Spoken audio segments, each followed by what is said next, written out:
Allohga tavakkul qilish mo'minning eng ulug' sifatlaridan. Tavakkul qilish degan nima degani edi?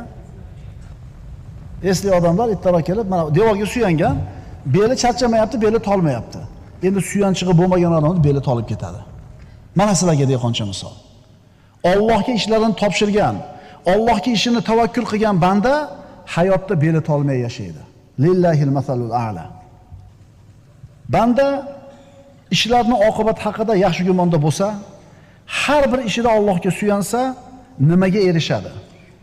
Allohning himoyasiga, homiyligiga, rioyasiga, qo'llashiga va madadiga. Va man yatawakkal alallohi fa huwa hasbuhu. Kim Allohga suyansa, bu odamning hamma ishi Allohning qo'lida. Ibrohim alayhisalom